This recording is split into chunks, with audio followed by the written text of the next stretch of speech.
सभी मित्रों को नमस्कार। लाखामंडल गांव जहां मंदिर स्थित है वहां पर मुर्दा भी जिंदा हो जाते हैं।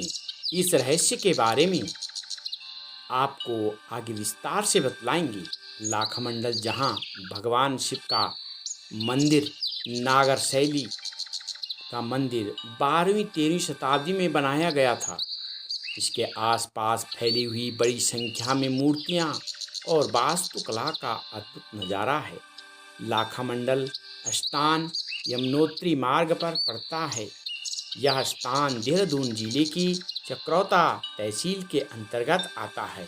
लाखामंडल से यमुनोत्री की दूरी 75 किलोमीटर है और समुद्र तल से 1372 मीटर की ऊंचाई पर स्थित है।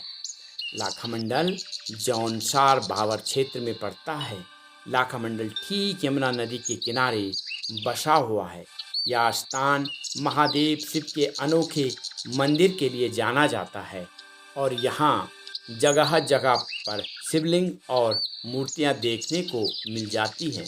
समय समय पर यहाँ भारतीय पुरातत्व सर्वेक्षण विभाग यानी ASI द्वारा खुदाई में हजारों अवशेष मतलब शिवलिंग और अनोखी दुर्लभ मूर्तियाँ मिली हैं।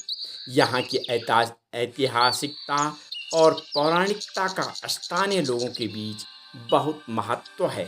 शिव मंदिर का निर्माण 12वीं और 13वीं शताब्दी में हुआ था, लेकिन शिव मंदिर परिसर में ही प्राप्त 6ठी शताब्दी के एक अभिलेख के अनुसार मंदिर का निर्माण सिंहपुर राजघराने की राजकुमारी ईश्वरा ने करवाया था। यह मंदिर राजकुमारी ईश्वरा ने अपने पति जो जालंधर के राजा के पुत्र थे के निधन पर उनकी सद्गति और आध्यात्मिक प्रगति के लिए बनाया था।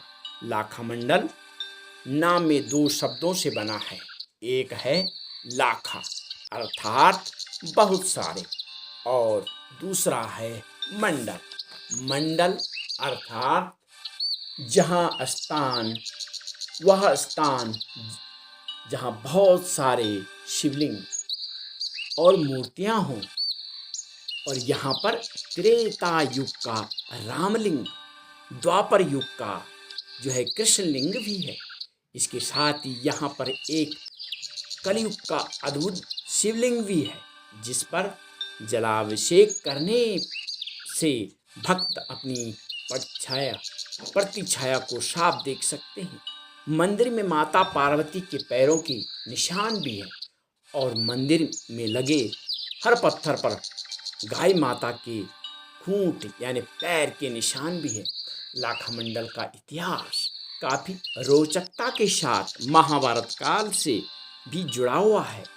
अज्ञातवास के दौरान पांडवों माता कुंती के साथ यहाँ रुके थे और यहाँ पर उन्होंने लाखों हजारों शिवलिंग और मूर्तियों का जो है निर्माण किया था।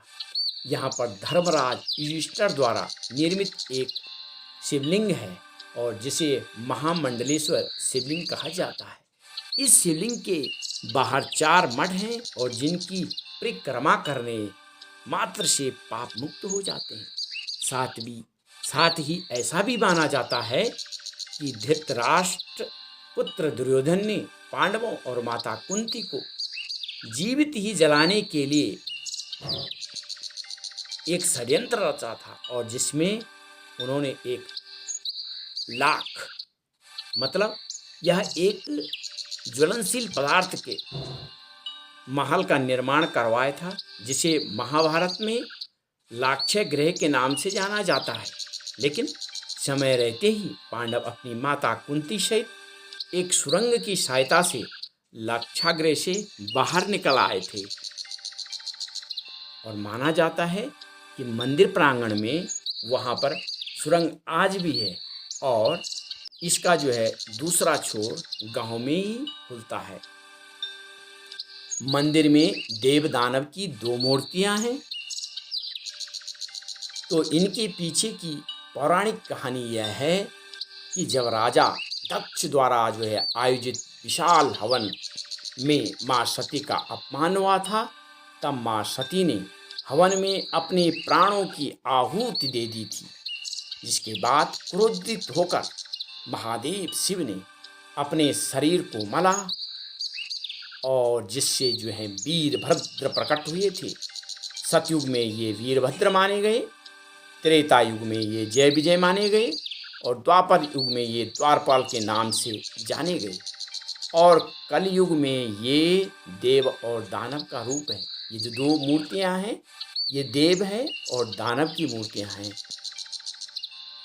जिन्हें उनके माथे के निशान से और माथे पर मुकुट से इनको पहचाना जा सकता है। ये देव हैं और ये दानव है। स्थानीय निवासियों का मानना है कि इस ग्राम पट्टी क्षेत्र की जब बड़ी बड़ी हस्तियों के मरने पर उनके मृत शरीर को यहाँ पर लाकर देव दानव की मूर्तियों के बीच में रखा जाता था। तो इसके बाद पंडित जी मंत्र जाप के द्वारा पवित्र जल मृत शरीर पर छिड़कते थे, जिससे मृत शरीर पुनः थोड़ी देर के लिए जीवित हो जाते थे, उनमें जान आ जाया करती थी। फिर पंडित जी अपने हाथों से फिर उन्हें जल दूध भात खिलाते थे, जिसके बाद उनका शरीर फिर मोक्ष को प्राप्त करता था। यही वजह थी कि इस स्थान का नाम पहले मड़ाह हुआ करता था, लेकिन बाद में यहाँ खुदाई के बाद शिवलिंग और मूर्तियाँ मिली, जिसके बाद यहाँ का नाम लाखामंडल पड़ा।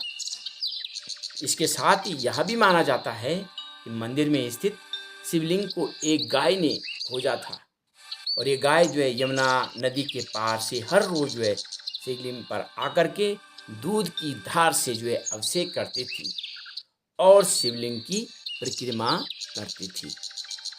तो धन्यवाद। ये वीडियो आपको कैसी लगी और इसे सब्सक्राइब, लाइक और शेयर कीजिए। Thank you very much.